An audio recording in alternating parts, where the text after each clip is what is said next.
दोस्तों हम नशोनुमा और तरक्की के बारे में बात कर रहे हैं। इसी सबक का एक अहम टॉपिक लिसानी तरक्की यानी ज़ुबान की तरक्की, ये हमारा रह गया था। आज की वीडियो में हम उसके बारे में बात करेंगे। दोस्तों अगर से आज की वीडियो आपको अच्छी लगती है तो इसे लाइक और शेयर कर दीजिए।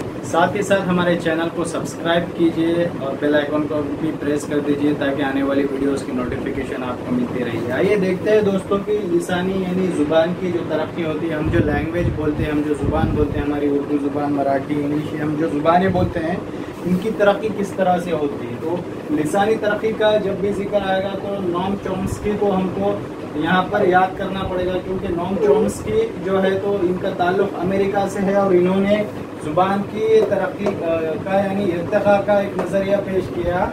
नोम चॉम्स्की कहते हैं कि इंसान के अंदर खुदादाद एक ऐसी सलाहियत होती है जिसके ज़रिए वो ज़ुबान सीखता है। साथ ही साथ इंसान के अंदर पैदाइशी जो ज़ुबान के क़वाइद है वो सीखने की एक सलाहियत होती है। दो सलाहियतों का उन्होंने जिक्र किया, एक वो सलाहियत जिसके ज़रिए इंसान ज़ुबान सीखता है, दूसरी वो सलाहियत जिसके ज़रिए वो ग्रामर सीखता है। और ये दोनों सलाहियत उसको पैदाइश से मिली हुई होती है, बस माहौल के अंदर आकर, लोगों के कांटेक्ट में आकर बस इसे निखार आता है। इस तरह से नोम चॉम्स्की कहते हैं। नोम चॉम्स्की के पैदाइश के साथ ग्रामर के सीखने का जो उसूल है उसे प्रिंसिपल ऑफ जनरेटिव ग्रामर कहा जाता है।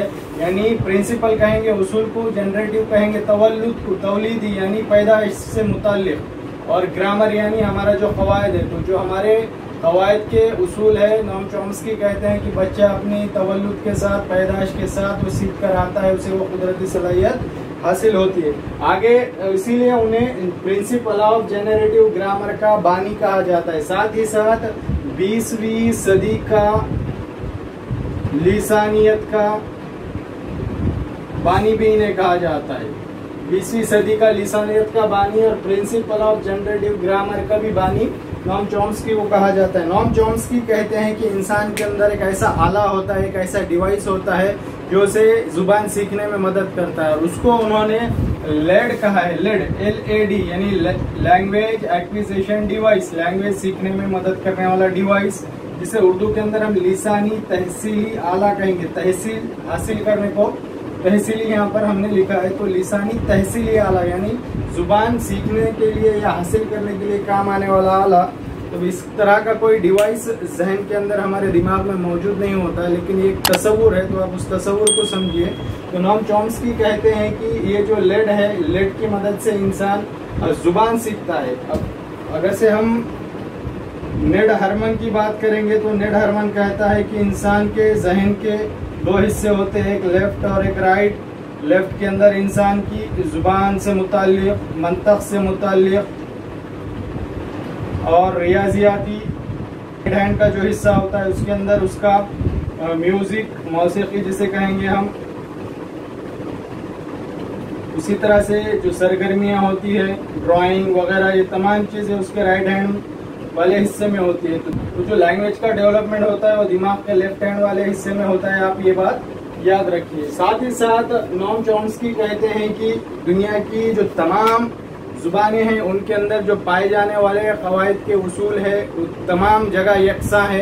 यानी आप इंग्लिश देख लीजिए, आप मराठी देख लीजिए, आप हिंदी देख लीजिए, आप उर्दू देख लीजिए, उनका ये कहना है कि हर जुबान के अंदर फ़ाइल, फ़ेल और मफ़ूल पाया जाता है, यानी सब्जेक्ट, वर्ब और ऑब्जेक्ट पाया जाता है। हर जुबान के अंदर है, चाहे उर्दू हो, इंग्लिश हो, मराठी हो।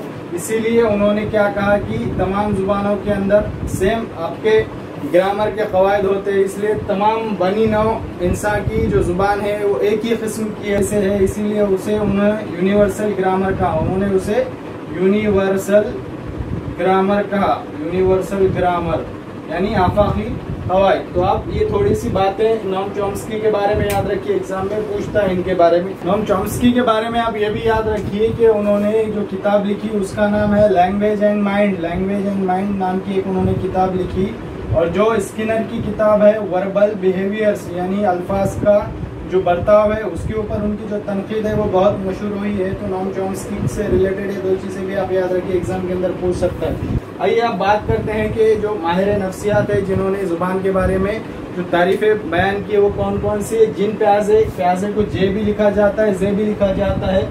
जिन प्याजे कहते हैं कि ज़ुबान एक ज़हनी अमल है, डोमविल कहता है कि जानदार, जितने भी जानदार पाए जाते हैं, जानदारों के अंदर जुबान इंसान को इम्तियाज बनाती है, यानी बड़ा बनाती है। ईबी हरलॉक कहता है कि अपने आवाज को शक्ल देने का जरिया जुबान है, जबकि ब्राउनफील्ड कहता है कि जुबान दूसरों से ताल्लुक कायम करने का या राब्ता कायम करने का जरिया है। वाइगॉस्की कहते हैं कि जबान अपने बर्ताव को, यानी इंसानी बर्ताव को कंट्रोल करने और उसके बर्ताव में तब्दीली लाने का एक जरिया है। और वोहलर नामी माहिर नफ्सियात कहता है कि 2 महीने का बच्चा सामने वाले की जो उतार चढ़ाव होता है आवाज के अंदर वो समझ लेता है, यानी उसे डांट समझ में आती है, उसे हंसी समझ में आती है, उसे प्यार लाड़ समझ में आता है। जबकि स्मिथ कहता है कि इंसान का जो जुबान की तरक्की है तो 12 साल तक आते आते इंसान या फिर इंसानी बच्चा 30,000 अल्फाज सीख लेता है, 30,000 अल्फाज सीख लेता है। उसमें से 10,000 अल्फाज उसके रोजमर्रा के इस्तेमाल के होते हैं। आइए अब नेक्स्ट देखते हैं जुबान की तरक्की की नौइयत, यानी कौन से उम्र में कितने अल्फाज बच्चा सीख लेता है, उसके बारे में बात करेंगे। दोस्तों, जुबान सीखने की नौइयत के 2 मरहले, 2 स्टेप है। पहली स्टेप वो है जब बच्चा कोई अल्फाज अदा करना सीखता है, उससे अदायगी का जो वक्त होता है उसके कबल का दौर और अदायगी के बाद का दौर। तो अदायगी के यानी अल्फाज की अदायगी सीखता है, उससे कबल के दौर के अंदर बच्चा रोकर, रोना, हंसकर, इशारों के जरिए। और चौथा है आवाजें निकाल करके अपने जज्बात और एहसासात को बयान करता है। जबकि जो दूसरा दौर होता है, यानी बच्चा 1 साल के अंदर तोतला बोलना सीखता है, 1-1, 2-2 जो अल्फाज है वो बोलना सीखता है। तो 1.5 साल की उम्र तक आते आते बच्चा 50 अल्फाज सीख लेता है। ये वर्ड याद रखिए, आप एग्जाम में पूछता है। 1.5 साल तक बच्चा 50 अल्फाज सीख लेता है। 1.5 साल से 3 साल तक, यानी उसकी उम्र जब डबल हो जाती है तो बच्चा 1200 अल्फाज सीख लेता है। जब उसकी उम्र 5 साल से 10 साल की हो जाती है तो यहाँ पर बच्चा जुमला अच्छे से बनाना, यानी जो मुरक्कब मखलूत जुमले वो बनाना सीख लेता है। और यहाँ पर आते आते यानी 5 से 10 साल की उम्र में बच्चे के पास 3000 अल्फाज का ज़ख़ीरा हो जाता है। और जब बच्चा 12 से 15 साल की उम्र में पहुँच जाता है तो उसका ज़ख़ीरा अल्फाज 20 से 30,000 के दरमियान पहुँच जाता है। इस दौर में बच्चे 2 मायने अल्फाज जो होते हैं वो बोलना सीख लेते हैं, 2 मायने जो जुबान होती है। तो ये उनफान शबाब का दौर है। साथ ही साथ दूसरी जुबानें हैं, जिस तरह से मराठी, इंग्लिश हम सीखते हैं, तो साथ में जो छुपे हुए माने होते हैं, छुपे हुए माने भी, यानी हम इशारों के अंदर जो जुबान बात करते हैं उस तरह की जुबान भी इस दौर में बच्चा सीख जाता है। एग्जाम में अक्सर एक क्वेश्चन पूछता है कि बच्चे के लिसानी तरक्की सबसे ज़्यादा किस उम्र में होती है। तो बच्चे का जो इब्तदाई बचपन होता है, यानी 2 साल से लेकर के उसका 5 साल का वक्फा, और उसका जो आखिरी बचपन होता है यानी 5 साल से लेकर के 12 साल का वक्फा, तो इस वक्फे के अंदर बच्चे की लिसानी तरक्की सबसे ज़्यादा होती है। इब्तदाई बचपन और आखिरी बचपन के अंदर बच्चे नए नए अल्फाज सीखते हैं। इसीलिए प्राइमरी एजुकेशन बच्चों का मादरी ज़ुबान में होना चाहिए। इस तरह से हर माहिर नफ्सियात कहता है, क्योंकि उसके मादरी ज़ुबान के अंदर बच्चा तमाम अल्फाज, तमाम उसकी ज़ुबान यहाँ पर सीखता है। और अगर से उसी ज़ुबान के अंदर उसका इल्म होगा तो जो दूसरे मज़ामीन के जो उसके कंसेप्ट है वो भी क्लियर होंगे। यही वजह है कि माहिर नफ्सियात कहते हैं कि जो प्राइमरी एजुकेशन है वो उस बच्चे की मादरी ज़ुबान के अंदर हो। अब जुबान की तरक्की के ऊपर असरअंदाज होने वाले अवामिल कौन कौन से हैं, हम उसके बारे में बात करते हैं। जुबान की तरक्की पे असरअंदाज होने वाले अवामिल,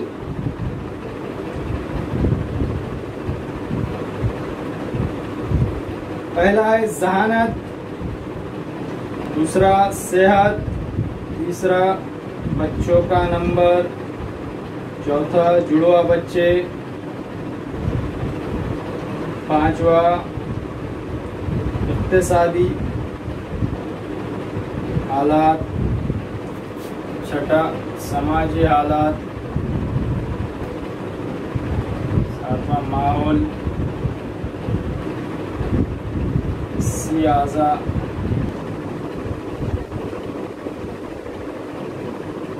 और माँ बाप का ताल्लुक। जो 9 अज्जा है या 9 अवामिल है, ये ऐसे है कि ये बच्चे की लिसानी तरक्की के ऊपर असरअंदाज होते हैं। अगर से ये चीज़ें अच्छी होगी तो बच्चे की लिसानी तरक्की अच्छी होगी। ان چیزوں کے اندر نقص ہوگا، کمی ہوگی تو بچے کی لسانی ترقی کم ہوگی۔ اس طرح سے آئیے دیکھتے ہیں ذہانت، اگر سے بچے کی ذہانت اچھی ہے تو وہ جلدی سے لینگویج سیکھے گا، جلدی سے اس کا استعمال سیکھے گا، اس کی باریکیاں سیکھے گا۔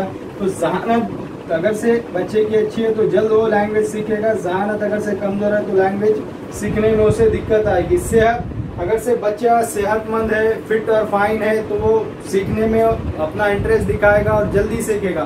لیکن بچے اگر سے بار بار بیمار گرتے ہیں تو ان کے اندر احساس کمتری آ جاتی ہے اور ماحول سے وہ مطابقت نہیں کر پاتے، ایڈجسٹمنٹ نہیں کر پاتے، جس کی وجہ سے ان کی لسانی ترقی یہاں پر متاثر ہوتی ہے۔ بچوں کا نمبر یہاں پر کہا گیا ہے کہ اگر سے پیرنٹس کو 4 سے 5 بچے ہوتے ہیں تو ان کے اندر جو پہلے 1-2 بچے ہوتے ہیں ان کی لسانی ترقی اچھی ہوتی ہے، لیکن جو بعد کا جن کا نمبر ہوتا ہے 3، 4، 5واں، ان کی لسانی ترقی کم ہوتی ہے یا وہ لسانی ترقی متاثر ہوتی ہے۔ اس کی وجہ یہ بتایا گیا کہ گھر میں جو بچہ ہوتا ہے، بڑا جب پہلا بچہ ہوتا ہے تو سب اس کو لاڑ پیار کرتے ہیں، ہاتھوں ہاتھ رکھتے ہیں، سب اس کی طرف توجہ دیتے ہیں، جس کی وجہ سے اس کا اچھا ڈیولپمنٹ ہوتا ہے۔ لیکن جیسے جیسے پھر 2، 3، 4 بچے ہوں گے تو نیچے والوں کا جو نمبر ہے تو وہ کم ہوتا، ان کی طرف توجہ کم ہوتی ہے، جس کی وجہ سے ان کی لسانی ترقی متاثر ہوتی ہے۔ اگلا ہے جڑواں بچے۔ جڑواں بچوں کے اندر بھی کہا گیا کہ اگر سے جڑواں بچے ہوتے ہیں والدین کو یا پیرنٹس کو تو ان کے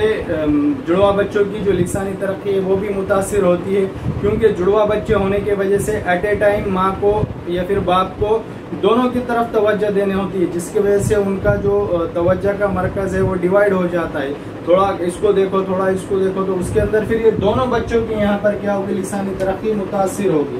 اس کے بعد اقتصادی حالات، اگر سے اقتصادی یہاں پر معاشی حالات یعنی پیسہ وغیرہ اگر سے گھر کا اچھا ہے، گھر کی کنڈیشن اچھی ہے تو بچوں کی تربیت بھی اچھی ہوگی اور ان کی لسانی ترقی یہاں پر اثر انداز نہیں ہوگی۔ سماج کے حالات، سماج وہ جس سماج میں رہتا ہے، جس ماحول میں رہتا ہے وہاں کا اگر سے ماحول اچھا ہے، سماجی ماحول، یہ دونوں چیزیں ملا کر پڑھ سکتے ہیں۔ سماج کا ماحول، اس کے اطراف کا ماحول اگر سے اچھا ہے تو اس کی ترقی اچھی ہوگی لسانی، یا پھر وہاں پر نہیں ہے تو ترقی وہاں پر متاثر ہوگی۔ حسی اعضاء یعنی ہمارے سینس آرگنز، تقریباً تمام ماہر نفسیات کہتے ہیں کہ بچے اپنے حواس خمسہ کے ذریعے سیکھتے ہیں، تو اگر سے کسی بچے کے اندر حواس خمسہ میں یعنی اس کے جو حسی اعضاء ہے اس کے اندر کچھ نقص ہوگا، دیکھنے میں کسی کو نقص ہوگا، سننے کے اندر کسی کا نقص ہوگا، تو ایسے بچے جن کے حسی اعضاء میں کسی قسم کا کوئی نقص ہے تو ان کی لسانی ترقی یہاں پر متاثر ہوتی ہے۔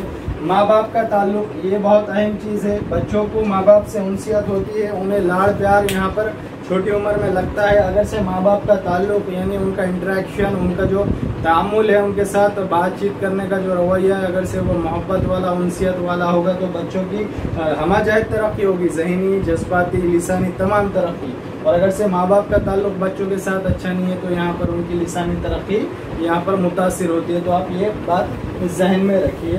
تو ہم نے اس طرح سے دیکھا کہ کون کون سے عوامل لسانی ترقی کے اوپر اثر انداز ہوتے ہیں۔ اب بات کرتے ہیں کہ لسانی ترقی کو آپ کو اس پہ زور دینا ہے یا اس کی بچوں کی لسانی ترقی آپ کو کرنی ہے تو آپ کو کیا کرنا ہوگا۔ تو ان تمام چیزوں کو ذہن میں رکھتے ہوئے آپ کو کام کرنا ہے۔ اگر سے بچہ ذہین نہیں ہے تو اس کی طرف خصوصی توجہ دے، بچوں کی صحت کی طرف توجہ دے۔ اگر ماں باپ کو 4 سے 5 بچے ہیں تو ہر بچے پہ ذاتی طور پر توجہ دے۔ جڑواں بچے ہوں تو ان کو بھی دونوں کو برابر وقت دے، دونوں کے اوپر توجہ دے۔ اقتصادی حالات، اب یہ تو مسئلہ ہے، لیکن اگر سے آپ کے اقتصادی حالات اچھے نہیں بھی ہے مطلب پیرنٹس کے، تو یہاں پر انہیں بچوں کی طرف ان کی جو نیڈس ہے، بیسک نیڈس، اس کو یہاں پر پورا کرنا ہے۔ حسی اعضاء میں اگر سے کوئی ان کے نقص ہے تو اس کو کس طرح سے دور کیا جائے، اس کے بارے میں یہاں پر والدین کو اور اساتذہ کو یہاں پر زور دینا چاہیے۔ ماں باپ کو اپنے بچوں کے ساتھ انسیت والا، محبت، پیار والا جو رویہ ہے وہ اختیار کرنا چاہیے، کہ ان کو بولنے کا موقع فراہم کرنا چاہیے، ان کے جذبات سمجھ کر لینا چاہیے۔ اور اسکول کے اندر اگر سے بچے جاتے ہیں یا پھر گھر میں بھی رہتے ہیں تو ان کو اسکول جانے سے قبل تصاویر، اشکال، جو ماڈل ہے، ان کے ذریعے ان کی کنسیپٹ جو ہے وہ کلیئر کرانا چاہیے تاکہ بچوں کی لسانی ترقی اچھے سے ہو سکے۔ اب لسانی ترقی کے بارے میں کچھ مختصر سے اہم نکات ہے جو ایگزام میں اکثر پوچھے جاتے ہیں، وہ آپ یاد رکھیے۔ پہلا جو نکتہ ہے یا پہلا پوائنٹ ہے کہ بچے کی ذہنی، جذباتی اور سماجی نشو و نما کا انحصار بچے کی لسانی ترقی پر ہوتا ہے۔ دوسرا، بچہ لسانی ترقی ایک پیچیدہ عمل ہے۔ پیچیدہ عمل اس طرح سے ہے کہ اسے पहले सुनना है, फिर अल्फाज को समझना है, अल्फाज का ज़ख़ीरा करना है, फिर उनको तरतीब में लाकर फिर उसे अदा करना है। तो ये तमाम चीज़ें, ये पेचीदा अमल यानी इनका सबका सिंक्रोनाइजेशन होकर, इनका आपस में कोऑर्डिनेशन होकर, रब्त बनकर फिर ज़ुबान की तरक्की होती है। और ज़ुबान की महारत के अंदर यही 4 चीज़ें आती हैं। एग्जाम में अगर से पूछता है कि ज़ुबान के महारत के अंदर कौन सी चीज़ें ज़रूरी है, तो पहले तो सामने वाले की बात को सुनना और उसे समझना, दूसरा ज़ख़ीरे अल्फाज, तीसरा अल्फाज की मदद से जुमले तैयार करना और उन जुमलों की अदायगी। इस तरह से ये जो 4 पॉइंट है ये लिसानी महारत के लिए ज़रूरी है। अब उसके बाद गार्डनर नामी एक माहिर नफ्सियात था। गार्डनर 2 मरतबा गार्डनर लिखना है, गार्डनर। इसने चिंपैंजी यानी जो बंदर होता है, इस चिंपैंजी बंदर को इसने जुबान सिखाने की कोशिश की थी लेकिन सिखा नहीं सका। ये ऐसा माहिर नफ्सियात कुछ ना कुछ एक्सपेरिमेंट करते हैं, तो इसके बारे में पूछेगा एग्जाम के अंदर। जो जानदार होते हैं, इंसान के अलावा जितने भी जानदार हैं यानी जो जानवर है इंसान के अलावा, उनकी एक अलग जुबान होती है, उनकी भी एक जुबान होती है। उसी तरह से एक अहम नुक्ता ये भी है कि बच्चों के अंदर अगर से तोतलापन है यानी बच्चे तोतला बोलते हैं, तो उनके इस तोतलेपन को दूर करने के लिए मौलिम को क्या करना चाहिए, तो मौलिम को उनके अंदर खुद एतमादी पैदा करना चाहिए। उनके अंदर जो एहसास कमतरी है कि मैं जुबान बोल नहीं सकता, मैं तोतला बोलता हूँ, इसलिए बच्चा मेरा मजाक उड़ाते हैं, मेरे आपस के हम जमात के जो तलबा है वो मुझे सताते हैं, तो वो जो उसके अंदर का डिस्करेज है या जो उसके अंदर एहसास कमतरी पैदा हो गई है, उसे दूर करके उसके अंदर खुद एतमादी पैदा की जाए ताकि बच्चा तोतलापन उसका दूर कर सके। इस तरह से आज के वीडियो में हमने लिसानी तरक्की के बारे में मुख्तसर मालूमात हासिल की। इसके ऊपर भी एग्जाम के अंदर क्वेश्चन पूछे जाते हैं। तो दोस्तों उम्मीद करता हूँ कि हमेशा की तरह आज की भी वीडियो आपको अच्छी लगी होगी। मिलते हैं हमारे नेक्स्ट वीडियो में, तब तक के लिए गुड डे, गुड बाय।